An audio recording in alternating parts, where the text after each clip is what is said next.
premier tuto. Si vous n'avez pas vu ma vidéo de présentation, je vous invite à aller la voir. C'est la première vidéo sur ma chaîne. Donc aujourd'hui, je vais vous montrer ce qu'on va faire. On va faire ça. Du coup, on va faire une blessure à moitié recousue, pleine de sang. Du coup, voilà ce qu'on va faire. Donc c'est parti pour vous montrer mon matériel et pour vous montrer comment je fais. Alors, donc pour mon matériel, j'utilise des palettes de fard gras qui viennent de chez Kryolan. Donc elles sont comme ça et l'autre avec du noir, du rouge, etc. Donc j'en ai deux comme ça. De la cire, donc toujours de chez Kryolan. Donc la cire comme ça. Bon, elle est beaucoup utilisée, donc c'est pour ça qu'elle est un peu sale et tout. Ne vous inquiétez pas, ça ne va pas poser de problème. Ensuite, j'utilise deux colles, donc vous pouvez en utiliser d'autres différentes. D'ailleurs, j'en ai une autre. En gros, c'est des colles de couleur que je mets avant les blessures pour s'il y a de la transpiration, etc. Que bah, ça ne coule pas et que ça glisse pas, etc. Donc ça, c'est ma technique. Donc c'est de la marque Prit, mais vous pouvez en trouver vraiment dans les grandes surfaces, à Jiffy, à Action, etc. Après, j'utilise des ustensiles, donc enfin des pinceaux, etc. Après aussi, j'utilise du fil noir pour les faire recousus. Mais vous pouvez en utiliser du blanc ou du bleu. Vraiment, vous faites comme vous voulez. Mais je trouve que ça fait plus gore, puis je préfère. Après, je prendrai des ciseaux pour couper le fil. On aura besoin aussi de faux sang. Donc moi, c'est aussi qu'on trouve dans les à Jiffy, etc. Vraiment, on en a partout. On va aussi utiliser un eyeliner.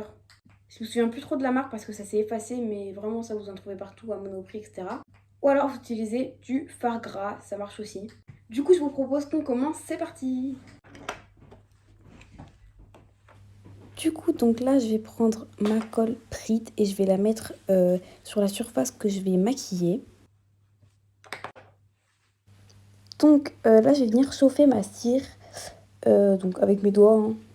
Et je vais venir, une fois qu'elle est bien chauffée, je vais la mettre sur ma peau et je vais venir le fondre avec mes doigts sur ma peau. Du coup, voilà, je fais bien. Et une fois que c'est fait, pour pas qu'il n'y ait de plis, je vais mettre de la poudre. Donc soit vous prenez de la poudre normale, mais vous pouvez aussi mettre du talc. Donc du coup, je viens l'appliquer partout sur la cire pour pas qu'il y ait trop de plis. Voilà. Après, s'il y a d'autres choses qui se sont décollées, je vais venir le corriger un peu avec une spatule. Après, c'est le moment le plus délicat, donc on va venir ouvrir. Donc faites attention de ne pas vous faire mal. Voilà, normalement il n'y a pas de risque.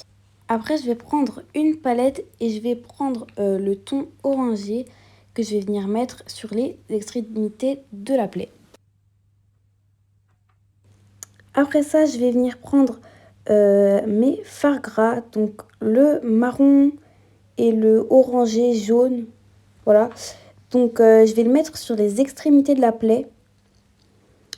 Encore une fois, donc sur les extrémités. Et je vais en mettre un peu plus de marron pour déborder un peu.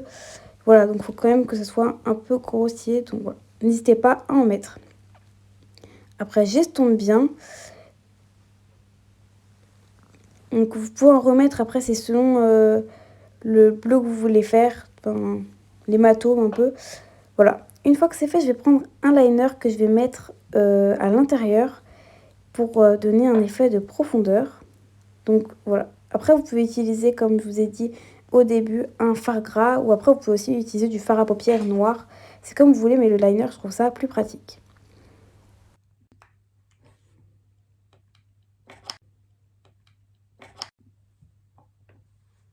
Après, avec un pinceau, je vais venir mettre du faux sang dedans.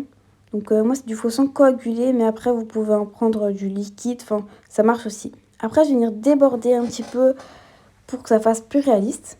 Donc, je tapote bien. Donc voilà, je tapote bien, puis je vais venir aussi en remettre, etc. Donc pour que ça soit plus réaliste. Oui, et comme je vous ai dit au début, donc le faux sang, vous pouvez le trouver partout. Mais après, je vais essayer de vous faire un jour une recette de faux sang. C'est super facile à fabriquer. Et voilà.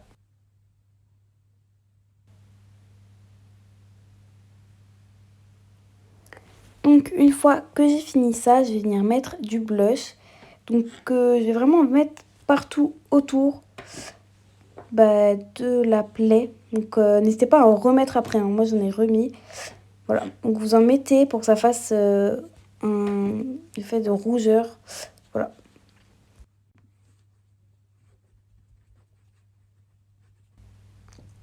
Donc voilà. Après, vous allez couper en petits morceaux des fils. Et voilà ce que ça donne avec... si on ouvre un peu, je trouve ça super. Donc, une fois que les fils sont coupés, vous allez prendre du latex et en mettre en petits points en fait. Ce qui va venir relier les fils par-dessus la plaie. Donc, je vous avoue que j'avais un peu galéré, mais en vrai, ça va, vous pouvez y arriver. Donc, vous avez juste à relier avec les points, mais vous pouvez soit utiliser une pince à épiler, soit avec vos doigts, mais les deux en même temps, ça marche aussi. Donc, voilà, n'hésitez pas à appuyer bien, mais avec le latex, c'est plus facile, mais voilà, après, vous pouvez le faire tenir avec le faux sang si vous n'avez pas de latex. Donc, après, je rajoute du faux sang, donc par-dessus, pour que ça fasse vraiment comme si ça a été mal recousu, etc. Donc voilà. Donc voilà ce que ça donne.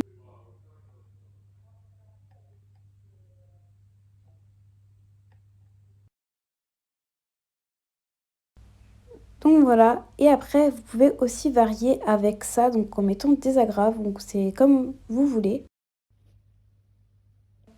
Moi, comme d'habitude, place au bêtisier. C'est parti. Les Family. Comment j'ai fait? Je vais faire ma chaîne. Elle est. Voilà. Les vidéos de présentation, je vous invite à aller la voir. Elle est sur la. Bon, disponible.